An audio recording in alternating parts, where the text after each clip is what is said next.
السلام علیکم محترم ناظرین، ہمارے یوٹیوب چینل تابع سری برکی پہ آپ کا خیر مقدم ہے۔ الرحمن الرحیم قل اننی ہدانی ربی الی صراط مستقیم دینا قیما ملت ابراہیم حنیفا وما انا من المشرکین قل ان صلاتی و نسکی و محیای و مماتی للہ رب العالمین لا شریک لہ وبذلک امرت وانا اول المسلمین۔ ایک حدیث ہے سنن ابی داؤد کی، وہ حدیث ہے من احب للہ وآتى للہ، من احب للہ وابغض للہ وآتى للہ ومنع للہ فقد استکمل الایمان۔ معزز سامعین، ابھی آپ کے سامنے میں نے سورہ انعام کی 2 آیت اور اللہ کے رسول صلی اللہ علیہ وسلم کی ایک حدیث بیان فرمائی ہے۔ پہلے اس قرآن کی آیت کا ترجمہ سنیے۔ اے محمد صلی اللہ علیہ وسلم، کہو میرا رب یقیناً یقین سیدھا راستہ دکھانے والا ہے، جو بالکل ٹھیک اور سیدھا ہے، جس میں کوئی ٹیڑھ اور کٹی نہیں ہے۔ ابراہیم کا طریقہ، جس نے یکسو ہو کر اسے اختیار کیا تھا اور وہ مشرکوں میں سے نہ تھا۔ کہو میری نماز، میرے تمام مراسم عبادت، میرا جینا، میرا مرنا سب رب العالمین کے لیے ہے، جس کا کوئی شریک اور ساجھا نہیں۔ اس نے مجھے حکم دیا ہے اور سب سے پہلے میں اس کے سامنے سر اطاعت خم کرنے والا ہوں۔ اس حدیث کا ترجمہ ہے، اللہ کے رسول صلی اللہ علیہ وسلم کے حدیث کا ترجمہ، من احب للہ وابغض للہ، جس شخص نے اللہ کے لیے محبت کیا اور اللہ کے لیے دشمنی کی، اللہ کی رضا کے ساتھ، وآتى للہ، اور اللہ کی رضا اور خوشنودی کے لیے دیا، دینے کا مقصد اللہ کا رضا، ومنع للہ، اور اگر کسی کو روک رہے ہیں تو اس میں بھی اللہ کی رضا ہونا چاہیے کہ اللہ اس کو روکنے میں خوش ہوگا۔ ومنع للہ فقد استکمل الایمان، تو اس نے اپنے ایمان کو مکمل کیا، اس کا ایمان مکمل کیا۔ ابھی میں نے آپ کے سامنے جو یہ اللہ کے رسول کی حدیث اور اللہ کا پاک کلام کا ترجمہ بیان کیا ہے، اس سے معلوم ہوتا ہے کہ اسلام کا تقاضا، اسلام جو ہم سے چاہتا ہے وہ یہ ہے کہ آپ کی پوری زندگی، آپ کی پوری عبودیت، آپ کا جینا، آپ کا مرنا، زندگی کا تمام نسل العین جو ہم نے اپنا متعین کیا ہے، وہ سب کا سب صرف اور صرف اللہ کے لیے، اللہ کی جزا اور خوشنودی مقصود ہو، اس کے علاوہ اور کوئی چیز مقصود نہیں ہو۔ اگر یہ ہمارا مقصود نہیں ہے اور ہمارا دل اس کے لیے نہیں کٹوٹتا ہے تو یقیناً یہ مان کے چلیں کہ ہمارے اندر کچھ نہ کچھ کمی ہے، کچھ نہ کچھ کھوٹ ہے۔ اس سلسلے میں یہ دین ہم سے یہ تقاضا کرتا ہے کہ ہماری دنیا یعنی دینی زندگی اور دنیاوی زندگی دونوں کے معاملات صرف اور صرف اللہ کے لیے ہو۔ اگر ایسا نہیں ہے تو اس کے بغیر ایمان پورا ہو ہی نہیں سکتا، ہم کامل مومن نہیں ہو سکتے۔ ہمارے دین کے اندر، ہمارے اسلام کے اندر، ہمارے مومن ہونے کے اندر، ہمارے مسلمان ہونے کے اندر کچھ نہ کچھ کمی واقع ہے۔ اس طرح سے ہم اپنے اسلام کو 2 حصے میں تقسیم کر سکتے ہیں، ایک ہے قانونی اسلام اور دوسرا ہے حقیقی اسلام۔ قانونی اسلام کی ضرورت اس لیے ہے کہ عام طور سے لوگ یہ سمجھتے ہیں کہ ہم کلمہ پڑھ لیا، ہم اللہ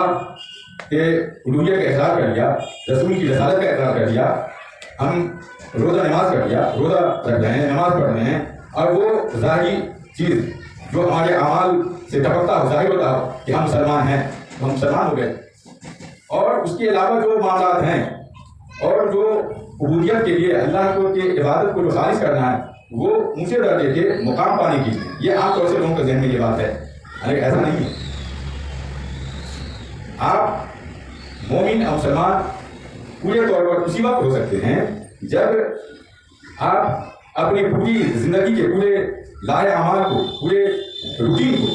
جب تک آپ اللہ تعالیٰ کے حوالے نہیں کریں گے، تب تک آپ پوری طرح سے مسلمان نہیں ہو سکتے ہیں۔ اس معاملے میں جس حد تک آپ کے اندر کمی باقی ہوگی، جتنی آپ کے اندر کمی باقی ہوگی، اتنا ہی آپ کے ایمان میں کمی، آپ ایمان کی کسوٹی پر آپ کچے ہوئے ہیں۔ اگر آپ اس معاملے میں کچے ہیں تو آپ یہ کہہ سکتے ہیں کہ آپ پوری طرح سے مومن نہیں ہیں، کیونکہ اس دنیاوی زندگی میں ہم ان سب لوگوں کو مسلمان اور مومن تصور کرتے ہیں جو روزہ نماز رکھ لیتے ہیں اور وہ ظاہری تمام عبودیت کے افعال حرکات کرتے ہیں جو ظاہری طور پر مسلمان ہونے کے لیے ہے، لیکن اللہ کے ہاں یہ قابل قبول اس لیے نہیں ہے کہ اللہ تعالیٰ دل کا حال جانتا ہے، دل کا حال صرف اللہ ہی جان سکتا ہے۔ ہم ظاہر میں ہر اس آدمی کو مسلمان کر سکتے ہیں اور اس کو مسلمان کرنا بھی چاہیے، کیونکہ ہم دل کا حال کسی کے نہیں جانتے، لیکن اللہ کے یہاں ایسا دین، ایسا مسلمان، ایسا ایمان قابل قبول نہیں ہے۔ اللہ تعالیٰ تو دل کی باتیں کرتا ہے، وہ عالم الغیب ہے، ہر کسی کے بات سے واقف ہے، تو وہ تو ہمارے دل کے حال کو بھی جانتا ہے کہ ہم کس حد تک اس دین مدین کے کس حد تک ہم پاسبان ہیں، کس حد تک اس پر عمل کرتے ہیں۔ اس دنیاوی زندگی کے لیے ہمارے اوپر قانونی طور پر صرف وہی معاملات ہو سکتے ہیں۔ ہم اسلام میں داخل ہونے کے بعد مسلمان ہونے کی حیثیت سے ہم شادی بیاہ اور دوسرے معاملات ہمارے ساتھ ہو سکتے ہیں۔ اسی طرح سے ہمارے ساتھ وہ معاملات ہو سکتا ہے جو آپ لین دین کے معاملات ظاہری طور پر، شادی بیاہ کے علاوہ وراثت کے معاملات میں ہم عطا ہو سکتے ہیں۔ یہ قانونی مسلمان ہونے کی حیثیت سے یہ سب اختیارات مل سکتے ہیں۔ مسلم سوسائٹی کا اس سے کام چل سکتا ہے، لیکن اللہ کے یہاں یہ کام چلنے والا نہیں ہے۔ اس وجہ سے یہ اسلام صرف دنیا کے لیے ہے، لیکن اللہ کو مطلوب وہ ایمان ہے جو آپ کے دل کے اندر ہے۔ قانون اسلام کی ضرورت اس لیے پڑتی ہے کہ چونکہ اس دنیا کے معاملات اس سے طے اور حل کیے جائیں گے، اور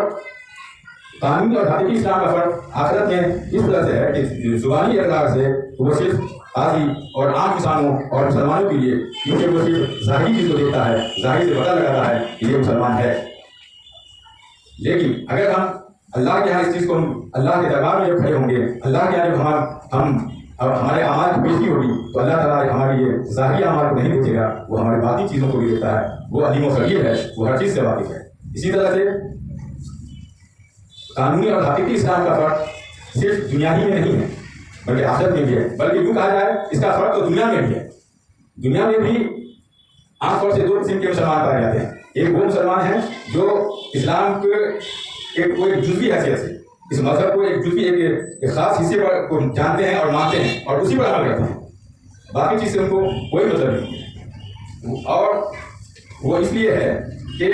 سب لوگ چاہے جزوی طور پر اسلام کو مانتا ہو، وہ بھی دین کے ان ارکان کا پاسداری کرتے ہیں، اس پر عمل کرتے ہیں، وہ بھی نماز پڑھتے ہیں، وہ بھی وہ تمام مراسم وہ ذکر و اذکار کرتے ہیں۔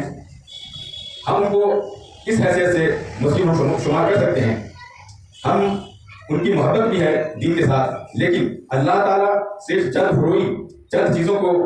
جانتا اور دیکھتا نہیں ہے، بلکہ وہ تو دل کا حال جانتا ہے، وہ اس لحاظ سے فیصلہ کرتا ہے۔ دوسری قسم کے مسلمان وہ ہیں جو اپنے آپ کو پوری طرح سے اللہ کے حوالے کر دیا ہے، وہ ان کے مسلمان ہونے کی حیثیت پوری طرح سے اللہ کے ساتھ شامل ہے، اللہ کے ساتھ اللہ کے حکم کے مطابق ڈھال لیا ہے۔ تو ان دونوں مسلمانوں میں یقیناً فرق ہے، اور فرق کیوں نہیں؟ اس لیے ہوگا کہ اللہ تعالیٰ وہ دل کے حال کو جانتا ہے، وہ انہی باتوں کو پسند کرتا ہے جو اس کے رضا اور اس کی خوشنودی کے لیے کیا جاتا ہو۔ اسی طرح سے ہم یہ بھی کہہ سکتے ہیں کہ کوئی بھی دین ہو، اور ایک بات ذہن میں رکھیں کہ اللہ تعالیٰ نے نبوت کا جو سلسلہ بھیجا ہے وہ اس لیے نہیں بھیجا تھا کہ ایسے ہی بے شمار لوگ، ایسے ہی بے شمار امت کے طبقہ، خاص کر مسلمان کے وہ طبقہ جو ایسے ہی زندگی گزار رہے ہیں، بلکہ ہم یہ کہہ سکتے ہیں آج کے وقت میں امت کا 95% طبقہ ایسا ہے جو دین سے بالکل ناواقف ہے، دین کے ان مراسم کو بھی ادا نہیں کرتا ہے جو اس کے لیے ضروری ہے، جو بیسک چیز ہے اس سے بھی بالکل ناواقف ہے۔ اور امت میں زیادہ لوگ ایسے ہی ہیں جن کا دین سے اس کا کوئی تعلق نہیں، ایسے لوگوں کے رہنے یا نہ رہنے سے دین کو کوئی فائدہ نہیں ہے۔ ان کے ذریعے سے انہوں نے دین پر کوئی نقوش نہیں چھوڑا ہے جس سے آنے والی نسلوں کے لیے کچھ فائدہ، کچھ لائے عمل تیار ہو، بلکہ ایسے لوگوں کی وجہ سے دین کو بڑا نقصان ہوا ہے۔ ان لوگوں کی وجہ سے یہ غیر لادینیت، غیر شرعی شرع اس طرح کے بہت سے کام جو آج دنیا میں پائے جا رہے ہیں وہ ایسے لوگوں کے زیادہ تعداد ہونے کی وجہ سے، ایسے لوگ اتنے کے زیادہ ہونے کی وجہ سے کفر کا جھنڈا بلند ہو رہا ہے اور اسلام کا پرچم ان لوگوں کی وجہ سے نیچا ہوتے جا رہا ہے۔ ضرورت اس بات یہ ہے کہ یہ لوگ دین کے لیے محافظ بنے، دین کے علم کو بلند کریں، دین کے جھنڈے کو بلند کریں۔ اگر ہمارا معاملہ دین کے ساتھ، ہمارا رویہ دین کے ساتھ ویسا نہیں ہے جو اللہ کے یہاں مقصود ہے، تو یہ ہم دین کے لیے انصافی نہیں کر رہے ہیں۔ ابھی جو میں نے آیت تلاوت کی اور اس اللہ رسول کی اس حدیث کو جو بیان کیا ہے، یہ حدیث حقیقت میں ایک کسوٹی ہے، پرکھنے کا ایک آلہ ہے، اس کے ذریعے سے ہم پرکھیں کہ ہم دین کے کس معیار پہ، مسلم ہونے کے حیثیت سے اسلام کے کس معیار پر ہم کھڑے ہیں۔ یہ جس کو سانچہ بولتے ہیں، ڈائی، کوئی سامان تیار کیا جاتا ہے تو ڈائی ہوتا ہے، یہ اسلام کا ایک سانچہ ہے۔ ہر آدمی اپنے آپ کو اس سانچے میں ڈھالے، اس کے بعد یہ طے کرے کہ کیا صحیح معنی میں ہم پوری طرح سے مومن ہے، پوری طرح سے مسلمان ہے۔ ہمارے جو اعمال ہیں، وہ حدیث جو ہے من آتا للہ و منع للہ، وہ کیا ہم کسی سے دوستی اس لیے کرتے ہیں کہ اللہ نے دوستی کرنے کا حکم دیا ہے، اس سے تعلقات رکھنے کا حکم دیا ہے۔ ہم کسی کو روکتے ہیں تو اس لیے روکتے ہیں کہ اللہ نے اسے روکنے کا حکم دیا ہے، اس سے اللہ کی جزا، اس کی خوشنودی حاصل ہوگی، یا پھر اس میں ہمارے دل کا بھی، ہمارے نفس کی بھی کوئی خواہش ہے۔ ایک مرتبہ کا واقعہ ہے کہ حضرت علی رضی اللہ تعالیٰ عنہ سے کسی یہودی کا مخاصمہ ہوا، تو حضرت علی رضی اللہ تعالیٰ عنہ نے اس یہودی کو گرا دیا، پھاڑ دیا۔ اس یہودی نے حضرت علی رضی اللہ تعالیٰ عنہ کے چہرے پر تھوک دیا۔ حضرت علی فوراً اٹھ گئے، وہ اس کے ساتھ بدلہ نہیں لیا، کیونکہ پہلے وہ اللہ کی جزا خوشنودی کے لیے اس کے ساتھ مخاطبہ کر رہے تھے، لیکن جب اس نے تھوک دیا تو آپ نے اس لیے چھوڑ دیا کیونکہ آپ کو لگا کہ آپ کے دل کا بھی اس کے اندر کچھ حصہ ہے، اسے بدلہ لینے کا جذبہ ہے۔ تو آپ اگر کسی سے دوستی کرتے ہیں تو صرف دلدار کریں، اللہ کی خوشنودی رکھو، اور اگر کسی کو روکتے ہیں تو اس لیے روکیں کہ اللہ نے روکنے کا حکم دیا ہے، اور دے تو اس لیے کہ اللہ تعالیٰ نے اس کا حق ہمارے اس میں متعین کیا ہے۔ ابھی جو آپ نے سورہ بقرہ کی آیت ممتاز صاحب تلاوت کر رہے تھے، اس میں بھی یہی ہے، وَمِمَّا رَزَقْنَاهُمْ يُنْفِقُونَ۔ وہ مما رزقناہم ينفقون کا مطلب ہے زکوٰۃ کے علاوہ ہم نے جو ان کو رزق دیا ہے، جو روزی دیا ہے، وہ اللہ کے راہ میں خرچ کرتے ہیں۔ زکوٰۃ کے علاوہ اللہ تعالیٰ نے ان کا رزق، ان کا رزق آپ کے اندر متعین کیا، اس کو اللہ کے راہ میں خرچ کرنا، تو یہ بھی اللہ کی جزا اور خوشنودی کے ساتھ ہی ہے۔ اگر آپ اس میں کچے اور ادھورے ہیں تو اس کا مطلب یہ ہے کہ دین کے معاملے میں آپ کچے اور ادھورے ہیں۔ اسی طرح سے ہماری خواہشات، ہمارے بال بچوں کی تربیت، ہمارے بچوں کے ساتھ اٹھنا بیٹھنا، بچوں کے ساتھ ہماری محبت، بچوں کے ساتھ ہمارا تعلقات، پڑوسی کے ساتھ ہمارا تعلقات، مقامی حیثیت سے ہمارے جو ضرورت مند ہیں، ہمارے جو روزگار ہیں، جو ان سے ہمارے تعلقات کس بنیاد پر ہیں، کس حد تک ہیں، ہمارے اجتماعی زندگی کے حالات، ہماری انفرادی زندگی کے حالات، یہ سب اس بات پر ہوں کہ اللہ نے اس کا حکم دیا ہے اور اس سے اللہ کی رضا حاصل کرنا ہے۔ اگر یہ ہمارا ہے، اگر ہم اس کسوٹی پر اور اس معیار پر اترتے ہیں تو اللہ ہم سے خوش ہوگا، اور ہم اپنے آپ کو اللہ کے نیک بندوں میں، اللہ کے ان بندوں میں شامل کریں جس سے اللہ تعالیٰ راضی اور خوش ہوگا۔ اور اگر ہمارے اندر اس میں کوئی کمی ہے تو آج ہی سے لگ جائیں اس بات کے لیے کہ ہم وہ عمل کریں جس سے اللہ راضی ہو۔ اگر اللہ کو راضی کرنے کے لیے اگر دنیا بگڑتی ہے، دنیا کو نقصان ہوتا ہے تو یہ کوئی بڑی بات نہیں، لیکن اللہ ناخوش ہو جائے، اللہ ناراض ہو جائے اور ہم دنیا حاصل کرنے کے لیے جو بھی جو بھی محنت کریں تو یہ آخرت میں ہمارے خسارے کا باعث ہے۔ اللہ تعالیٰ سے دعا ہے کہ اللہ تعالیٰ ہمارے ان عبادات کو قبول کرے اور ہمارے اندر وہ توفیق عطا فرمائے کہ اللہ کی رضا اور اس کی خوشنودی کے کام لینے کی توفیق دے، اور ہمارے ہر اعمال جس سے اللہ تعالیٰ خوش ہو، ہمارا جینا مرنا، ہماری ظاہری اور باطنی ہر اعمال اللہ کی رضا اور خوشنودی کو واپس دعا